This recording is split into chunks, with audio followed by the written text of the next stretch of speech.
Class 7 आगे है। Khalil examined the prince थ्रूली।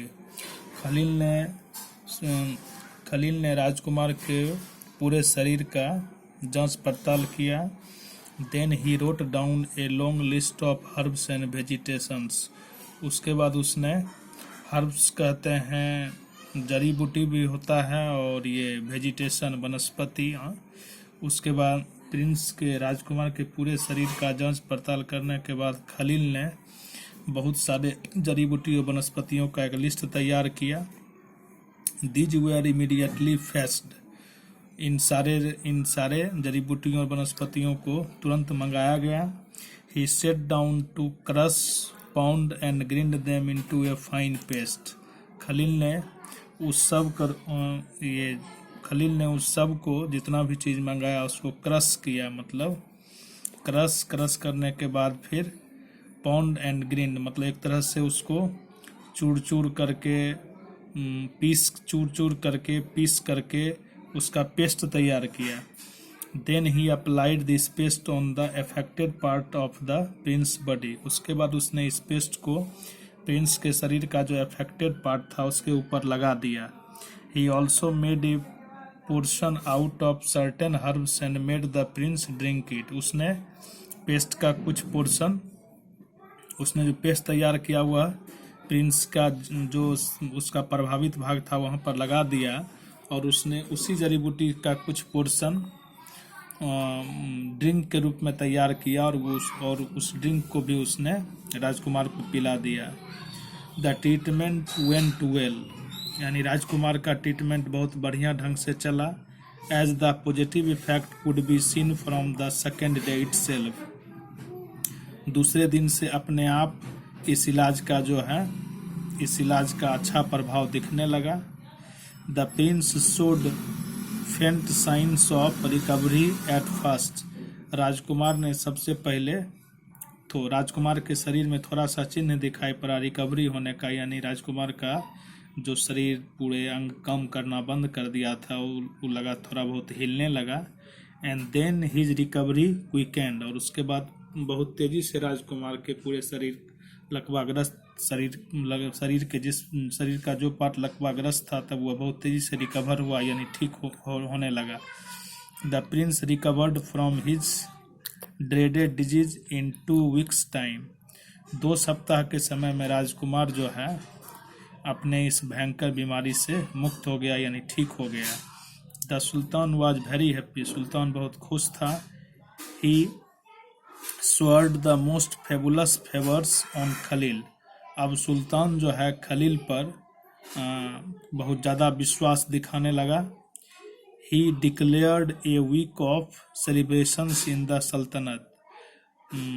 Prince के ठीक होने पर सुल्तान ने पूरे राज्य में, पूरे सल्तनत में 1 सप्ताह के लिए आनंद उत्सव मनाने का घोषणा किया। And he appointed Khalil as the royal medicine man, और उसने खलील को राजकीय वैद्य नियुक्त किया। Khalil wanted to go away as his objective had been fulfilled.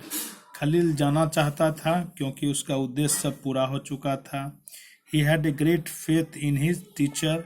उसका अपने गुरु में बहुत ज़्यादा विश्वास था। But the sultan insisted on him to stay here. लेकिन सुल्तान इस बात पर अड़ा हुआ था कि वह कहीं नहीं जाए, वहीं यहीं रहे। Moreover Khalil too was attracted to the comfortable and luxurious royal life. लेकिन खलील भी जो है आरामदायक और सुविधादायक राजकीय जीवन के प्रति आकर्षित हो गया था। Finally he decided to stay. अंत में उसने निश्चय किया कि वह यहीं रुकेगा। Khalil was an intelligent fellow. Khalil एक बहुत ही बुद्धिमान आदमी था। His advice on the matters pertaining to health were the most suitable. वह खलील जो है स्वास्थ्य संबंधी जो भी सलाह देता था वह एकदम सुटेबल होता था, यानी उसका सलाह कभी बेकार नहीं जाता था और उस सलाह से व्यक्ति ठीक हो जाते थे। He helped to raise the standards of health in the sultanate. Khalil ने पूरे सल्तनत में सबके सबके स्वास्थ्य के मानक को बढ़ा दिया, यानी अब उस सल्तनत में बहुत कम लोग बीमार पड़ते थे, सबका स्वास्थ्य हर वक्त बहुत ठीक रहता था। At the same time his advice on other political matters too was effective. कहता है कि इसी समय ऐसा नहीं, खलील को तो राजवैद्य नियुक्त किया गया था, ऐसा नहीं था कि वह केवल स्वास्थ्य के मामले में ही सलाह देता था, बल्कि अब कुछ पॉलिटिकल मैटर पर भी वह सलाह देने लगा था और उसका सलाह बहुत ही इफेक्टिव होता था, यानी एकदम फिट बैठता था। The sultan realized his wisdom and often consulted him on many matters beyond the realm of medicines. Sometimes he preferred him to the old trusted Wazir.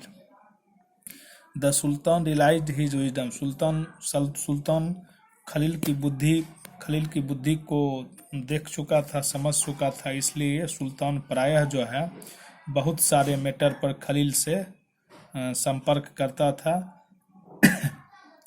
Beyond the रियाल्म of medicine, मतलब ये नहीं कि सिर्फ दवाई के बारे में ही वह उससे सलाह नहीं लेता था। Sometimes he preferred him to the old trusted वजीर, और कभी कभी वह ओल्ड वजीर के जगह पर उसको ज़्यादा ट्रस्ट करता था। कभी कभी ओल्ड वजीर के जगह पर सुल्तान जो है खलील पर ज़्यादा विश्वास करता था। It was a cause of anxiety for the वजीर, यह जो है वजीर के लिए वजीर के गुस्से का कारण था। He suffered from the pangs of jealousy for the medicine man who was being consulted by the sultan more often than not.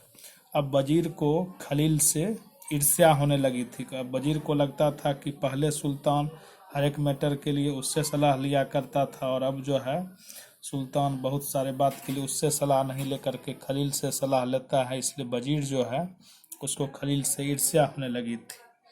He could perceive his powers being curtailed, वजीर को ऐसा लगता था कि उसका जो शक्ति है उस पर एक तरह से अंकुश लग गया है, अब वह अपनी शक्तियों को उतनी नहीं दिखा पाता है जितना पहले दिखा पाता था।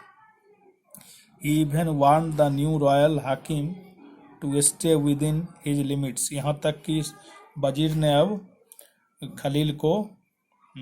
अब खलील को धमकाना भी शुरू कर दिया था। उसने उसे चेतावनी भी दे रखी थी कि तुम अपने सीमा में रहो। But Khalil had begun to test the power, लेकिन खलील जो है उसको वह शक्ति का स्वाद चख चुका था, और and it gave him untold Joy. और अब जो है चूँकि खलील केवल राजवैद्य ही नहीं था बल्कि हर मैटर में राजा को सलाह देता था, तो अब खलील की स्थिति बहुत मजबूत, और खलील को भी मन में ऐसा अनुभव होता था कि नहीं, अब उसके पास भी बहुत शक्ति है, इसलिए खलील पर वजीर की चेतावनी का कोई प्रभाव नहीं पड़ा और खलील अपने पावर का आनंद ले रहा था, एंजॉय कर रहा था।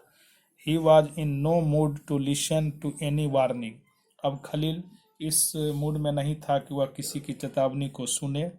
On the other hand the wazir was determined to regain his eroded prestige, और दूसरी तरफ वजीर जो है उसकी जो इज्जत प्रतिष्ठा चली गई थी उसको वह फिर से दोबारा प्राप्त करने के लिए प्रयासरत था। द वजीर ए क्लेवर फिलो, वजीर एक चालाक आदमी था। Began to ill advise the sultan, वजीर एक चालाक व्यक्ति था, उसने अब सुल्तान को इल एडवाइस यानी कुछ गलत सलाह देना शुरू किया। He carefully began to arouse him against Khalil,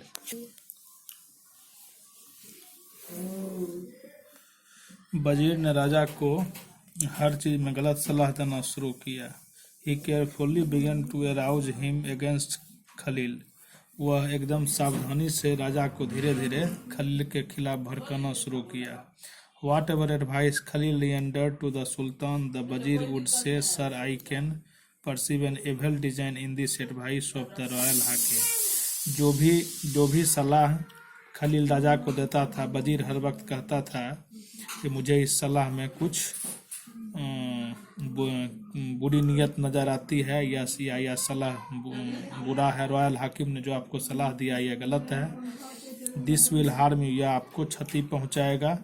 he appears to be a spy to me, वह राजा को कहता था कि मुझे तो यह कोई गुप्तचर लगता है। यू सी, आप देखें, how he was control your mind, आप देखें कि कैसे उसने आपके मन पर एकदम अपना नियंत्रण स्थापित कर लिया है। द वजीर would also use his faithful servants and make them speak to the sultan against Khalil, और वजीर अपने कुछ विश्वासी नौकरों को हर वक्त खलील के खिलाफ राजा के सामने बोलने के लिए कहता था।